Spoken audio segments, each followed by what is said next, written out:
what are ways that people can retain more customers through your processes? And Mhm. how do you kind of strategize that, and why is that important?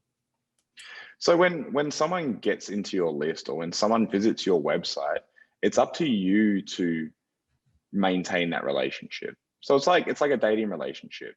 If you start seeing someone, or if you just walk past someone, for a great example is like you just walk past someone, you don't say anything, they see you, but then don't engage or whatever, you're just never going to see them again. Possibly you might, but you're probably never going to see them again, and they're just a number, right? But if you engage with them, like they visit your website, you get their information somehow by giving them some sort of value, whether that's a free give or a free ebook or free top 10 tips on CRO, or like that blog post you read before about the call to action buttons, and you provide a ton of value to them. They're like, man, this guy really knows his stuff. I'm going to go and use this stuff and action it on my website. Oh, wow, I've seen an increase in conversions. This Kurt Phillip guy knows his stuff, right? I've started to build a relationship. I give away so much value in my post because our clients are sort of the higher tier clients, and they take a long time to win them over. So like our clients are high ticket clients, and they take, I think I pulled a report the other day from my operations manager. Our average lead time for a sign up is like 2 months, something like that. So that's going to take a lot of time. And then also like the emails that we send to them, we don't want to be too aggressive, and we don't want to be not engaging enough. We want to make sure that relationship's not painful. We want them to enjoy it. We want them to engage with us. I answer all the emails on the list personally. Like I still do all that type of stuff. And yeah, I just view it as more of like a relationship with your visitor. If they're coming to your website, they're coming to it for a reason. They're interested in what you do.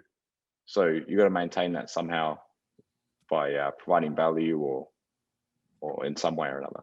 Yeah, that makes total sense. That was, I mean, it started as a sales podcast, so it's kind of evolved from there. But that's where we Mhm. started, because that's what I've done my whole life.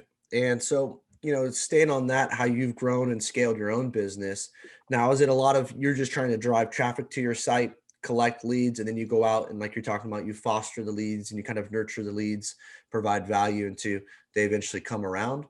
Or are you kind of going out and you're seeking businesses, and it's more of an old school way of like, hey, we're going to knock on some doors, obviously over online, but you know what I mean?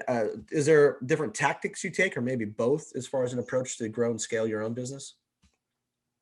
It's evolved a lot in the last few years. We used to do when we were first starting out. So say the first 24 months for every startup is always like, let's just throw shit at the wall and see what sticks, right? So we were just trying everything. We were doing, like you said, knocking on doors, so cold outreach. We were like Mhm. literally emailing businesses that have never contacted us and tried to build relationships with them. 99% will do nothing, but then if you're sending 100 a day, 100 emails a day, you're getting one through. So it's just all about scale and that. But now, like we've done that many guest posts on big blogs. We've had 650 clients, I think. So we've had so many clients now, and they all refer clients. It's like Right. now it gets to a point where it's got past that tipping point where it's just got momentum now. So we don't do anything overly aggressive. We do Facebook ads, like subtle, like not too aggressive anymore, just more like retargeting and targeting people who like conversion rate optimization and stuff like that,